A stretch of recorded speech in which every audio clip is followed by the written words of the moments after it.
अस्सलाम वालेकुम स्टूडेंट्स। उम्मीद है आप सब ठीक होंगे, खैरियत से होंगे। हम ब्रिटिश कॉन्स्टिट्यूशन को पढ़ रहे हैं। कुछ टॉपिक्स जो हैं वो हम कवर कर चुके हैं। आज का जो हमारा टॉपिक है ब्रिटिश अपोजिशन, बरतानवी हिस्ब इख्तलाफ है।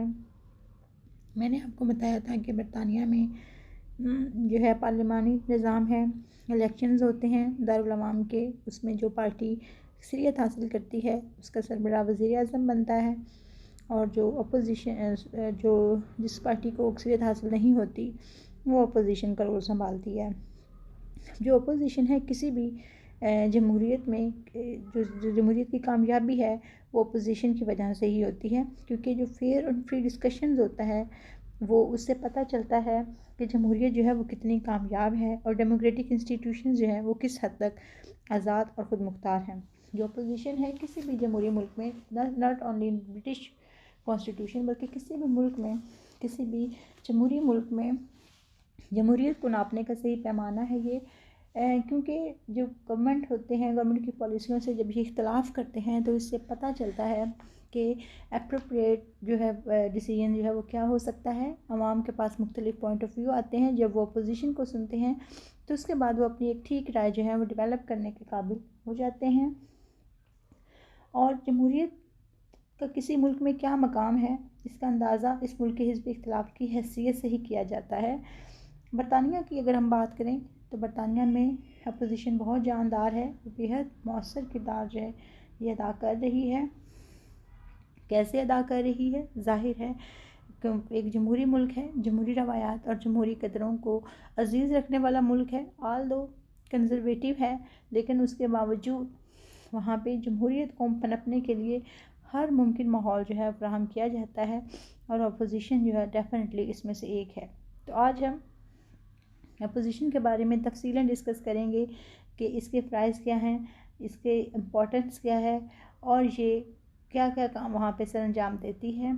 सबसे पहले अगर हम इसकी इम्पोर्टेंस की बात करें, बरतानवी हिस्ब इख्तिलाफ़ की इम्पोर्टेंस की बात करें, तो एक ज़रूरी चीज़ ये है कि वहाँ पे बहुत ज़्यादा इफ़ेक्टिव है, बहुत ज़्यादा जानदार है और बेहद मौसर किरदार अदा कर रहा है। जितनी भी आला जमहूरी रवायात हैं उसमें हिस्ब इख्तिलाफ़ जो है वो बहुत मददगार साबित होता है।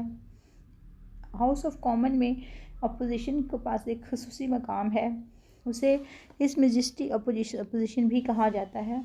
ईवान में स्पीकर के दाएं जानिब वज़ीर आज़म और उसके साथी बैठते हैं, तो बाएं जानिब अपोजिशन और उनके हम ख्याल अरकान की नशिस्तें होती हैं।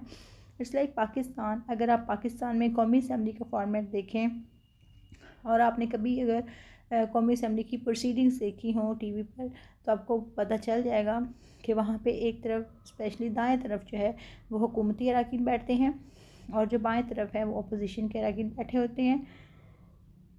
हुकूमती बेंच जो है आपको पता है वो मराहत याफ्ता होते हैं, उनके पास बहुत ज़्यादा मराहत होती हैं, लेकिन बरतानिया में जो हिस्ब इख्तिलाफ़ है उसकी भी मुकम्मल हौसला अफजाई की जाती है।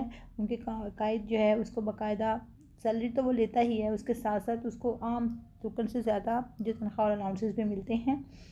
अब हिस्ब इख्तिलाफ़ जो है इसकी एक और इम्पॉर्टेंट जो बात है जो कि मेरा ख़्याल है कि बाकी किसी अपोजिशन में नहीं है, कि ये वहाँ पे अपनी एक शेडो कैबिनेट बनाता है। मिसाल के तौर पर ये जैसे हुकूमत की एक कैबिनेट होती है, अपोजिशन की भी एक कैबिनेट होती है, और इस तरह से ही हर महकमे के लिए अपना नुमाइंदा मुकर्रर करता है जो महकमे के वज़ीर की कारकर्दगी पर नज़र रखता है और अपने पार्टी भी ये मुकर्रर करता है। इवन जो ईवान कानून साजी के लिए कमेटियाँ वगैरह तश्कील देता है, इसमें भी हिस्ब इख्तिलाफ़ के अरकान को माकूल नुमाइंदगी मिलती है, और पब्लिक अकाउंट्स कमेटी का जो चेयरमैन है वो हिस्ब इख्तिलाफ़ से लिया जाता है। डॉक्टर जेनिंग्स कहता है कि पार्लियामेंट का सबसे अहम हिस्सा दारुल अवाम में हिस्ब इख्तिलाफ़ है। उसके बाद इसके फ़राइज़ हैं कि फंक्शंस ऑफ अपोजिशन, ये हिस्ब इख्तिलाफ़ के फ़राइज़ क्या हैं। सबसे पहला तो ये कि ये मुतबादिल क़ियादत सब्स्टिट्यूट लीडरशिप फराहम करता है। इसे हरदम ये तैयार रहता है कि जो ही इसे इक़्तिदार मिले ये अपनी काबीना तश्कील दे दे। पार्लियामेंट टूट जाए तो नए इंतखाबात 20 दिन के अंदर करवाए जाते हैं, और इतनी मुख्तसर मुद्दत जो है वो इस बात का तकाजा करती है कि हिस्ब इख्तिलाफ़ हर वक्त तैयार रहे और हुकूमती जमात उसकी गफलत से फ़ायदा ना उठाए।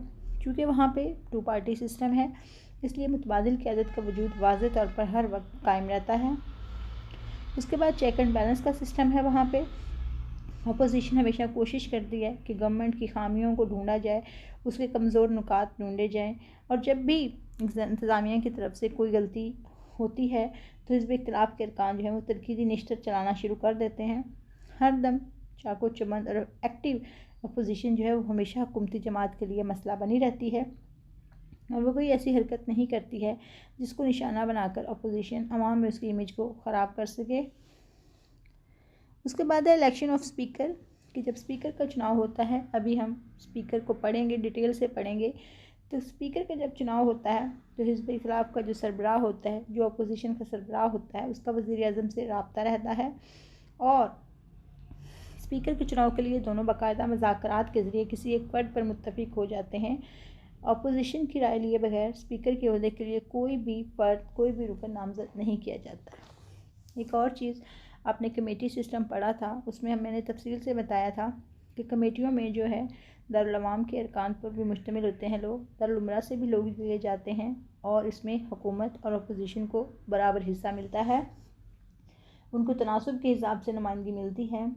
और जितने भी काम हैं, आपको पता है कानून साजी के जितने भी काम हैं उसमें कमेटियों का रोल बहुत इम्पॉर्टेंट है, और चूँकि कमेटियों में अपोजिशन के अरकान को भी मुतनासिब नुमाइंदगी मिलती है, इसलिए अपोजिशन भी कानून साजी पर काफ़ी दस्तरस रखती है। उसके बाद काबीना की ये निगरानी करती है। अभी मैंने आपको बताया कि एक शेडो कैबिनेट बनाता है, और उस शेडो कैबिनेट के ज़रिए ये हर वज़ीर पर नज़र रखता है।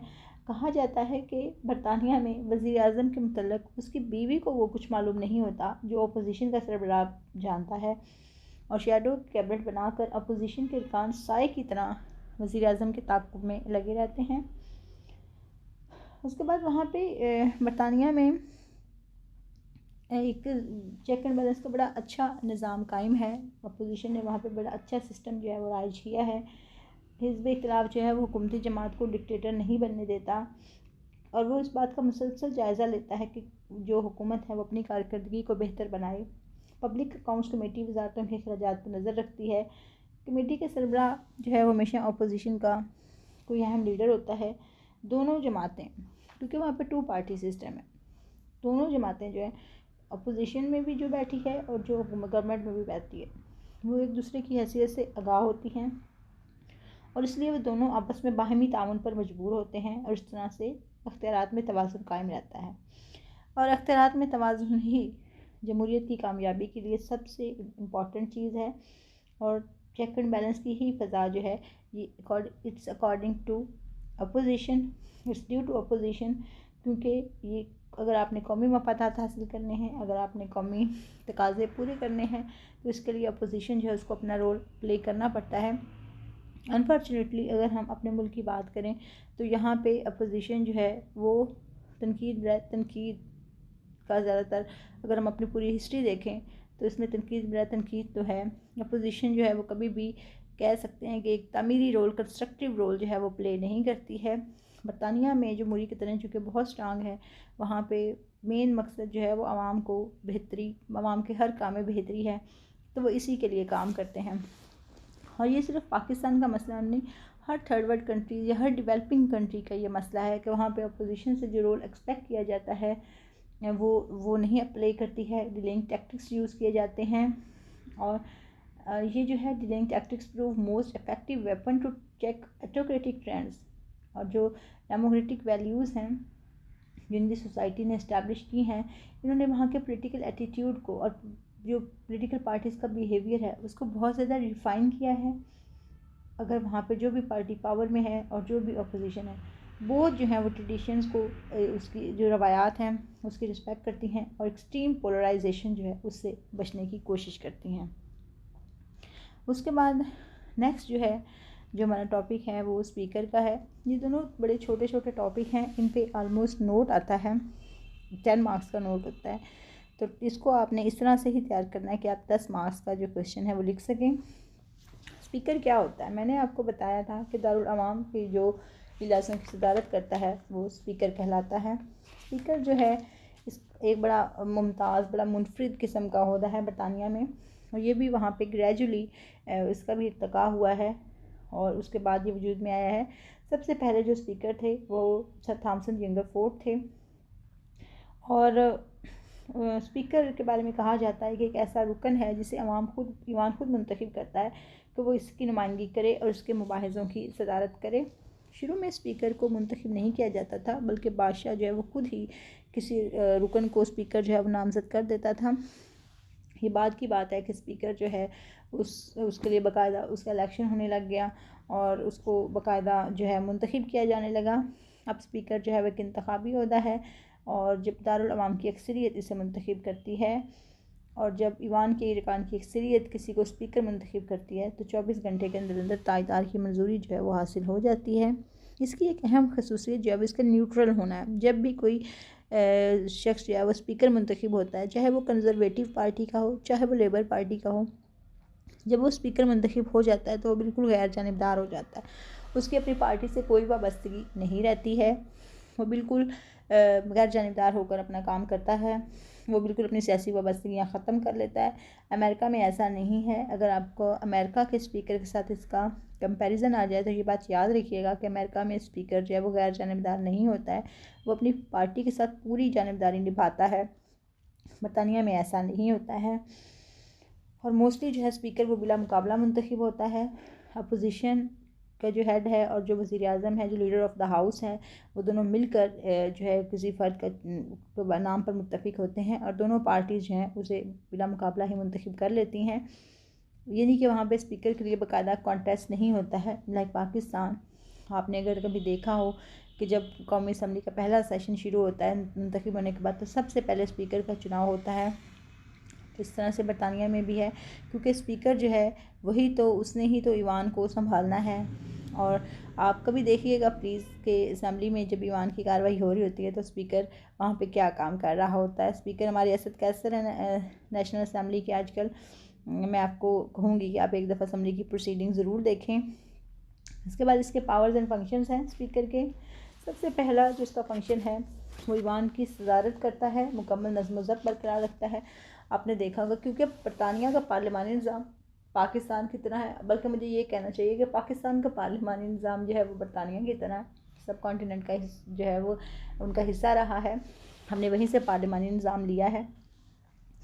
तो ये जो है ईवान की सदारत करता है, वो अरकान को बारी बारी बोलने का मौका देता है और अगर कोई रुकन उसे ताउन नहीं करता तो उस सर्जन को हुक्म देता है कि उसको ईवान से बाहर ले जाए। और मोस्टली अगर आपने देखा हो, अगर नहीं देखा तो प्लीज़ देखें कि वो जो मेंबर है अगर कोई उसकी इजाज़त के बगैर बोलना शुरू कर देता है तो वो उसका स्पीकर बंद कर देता है, उसकी आवाज़ ही नहीं आती है। फिर एक और इम्पॉर्टेंट चीज़ है कि ये इस चीज़ का फ़ैसला स्पीकर करता है फ़ैसला कि कोई भी जो बिल है वो फाइनेंशियल बिल है या फाइनेंशियल बिल नहीं है, यानी कोई मसवदा माली है या गैर माली, इसका फ़ैसला जो है वो स्पीकर करता है। फिर स्पीकर इस चीज़ का भी ख्याल रखता है कि ईवान की कार्रवाई का कोरम पूरा हो और अगर कोई रुकन स्पीकर की तवज्जो इस जानिब कराता है कि कोरम पूरा नहीं है तो फिर घंटियाँ बजाई जाती हैं और जब तक कोरम पूरा नहीं होता तो ईवान की कार्रवाई रुकी रहती है। और कोरम क्या है मैंने पहले आपको एक्सप्लेन किया है कि कोरम से मुराद वो कम अज़ कम तादाद है जिसकी मौजूदगी में ईवान की कार्रवाई जो है वो जारी रखी जा सकती है। दारुल उमरा जो है चूँकि वो लॉर्ड्स पर मुश्तमिल है और वहाँ उसके पास इतने इख्तियारात नहीं हैं, इसलिए उसका कोरम सिर्फ 3 है। और दारुल अवाम जो है क्योंकि कह सकते हैं कि अवाम का ईवान है, बाकायदा सिलेक्टेड ईवान है, बाकायदा इलेक्टेड ईवान है, तो इसलिए इसका जो कोरम है वो 30 है। उसके बाद है फैसला कुन वोट है कि स्पीकर आम हालात में अपना वोट इस्तेमाल नहीं करता, लेकिन अगर कभी दोनों कोई बिल हो और उसके हक़ में और मुखालफत में इक्वली वोट आ जाएं तो फिर ये अपना कास्टिंग वोट देता है। उसे फैसला कुन वोट या कास्टिंग वोट कहते हैं और ये एक रवायत है बरतानिया में कि वो अपना वोट जो है वो बिल के हमायत में देता है। उसके बाद दारुल अवाम का नकीब है, दारुल अवाम का तर्जमान है, वो इजलास की कार्रवाई की सदारत करता है। उसकी कार्रवाई के मतलब वो इजहार ख्याल नहीं कर सकता। क्यों नहीं कर सकता? क्योंकि वो बिल्कुल गैर जानिबदार है, उसने गैर जानिबदार रहकर अपना फ़र्ज़ अदा करना है। लेकिन जब कभी पूरे ईवान की जानिब से कोई बात कहने की ज़रूरत पेश आती है तो वो ईवान की नुमाइंदगी करते हुए तकरीर करता है और ये ज़रूरत तब पेश आती है जब कोई रस्मी मौका हो, कोई कैजुअल ओकेजन हो, या बादशाह से गुफ्तगू के वक्त ज़रूरत पड़ती है। बादशाह से जब वो गुफ्तगू करता है तो स्पीकर ईवान के नुमाइंदा का किरदार अदा करता है, इसीलिए उसे स्पीकर यानी बोलने वाला कहते हैं। उसके बाद तहरीकों की इजाज़त देता है। जो तहरीकें पार्लियामेंट की जानिब से पेश होती हैं वो स्पीकर के सपुर्द की जाती हैं। वही फ़ैसला करता है कि कौन सी तहरीकें पेश किए जाने के काबिल हैं या नहीं हैं। बाकी तहरीकों को वो मुस्तरद कर देता है। तहरीकों में तहरीक अदम एतमाद है, तहरीक अल्तवा है, हर मुख्तलिफ़ किस्म की तहरीकें हैं। किसी दिन हम इस चीज़ को भी डिस्कस कर लेंगे। और वो कोशिश करता है कि ईवान का जो तकद्दुस है वो बरकरार रहे, ईवान का डेकोरम जो है वो बरकरार रहे, और हर रुकन की मराअत का, इस्तेहकाक का पूरा ख्याल रखता है कि किसी के साथ भी कुछ गलत ना हो जाए, किसी के साथ भी ज़्यादती ना हो, और वो पूरे ईवान के इज्तिमाई मफादात के तहफ़्फ़ुज़ का ज़िम्मेदार है। उसके बाद वो ईवान के जो रूल्स बनाता है वो उसकी तशरीह करता है। जो रूल्स बने होते हैं उनकी तशरीह करता है, वो रूल्स बनाता भी है। उसकी जो तशरीह होती है, वो जो भी एक्सप्लेनेशन करता है रूल्स की, वो हतमी तसव्वुर की जाती है। और शायद ही कभी हिस्ट्री में ऐसा हुआ हो कि किसी रुकन ने उसकी इन तशरीह के ख़िलाफ़ आवाज़ उठाई हो। स्पीकर जब अपनी रूलिंग देता है तो डेफिनेटली जो प्रिंसिपल्स ऑफ जस्टिस है वो उसके सामने होते हैं, इंसाफ के असूलों से रूगर्दानी ना हो जाए। और वहाँ अरकान जो हैं वो उस पर इसीलिए एतमाद करते हैं, और उसके किसी भी फ़ैसले के ख़िलाफ़ एहतजाज की रवायत मौजूद है ही नहीं।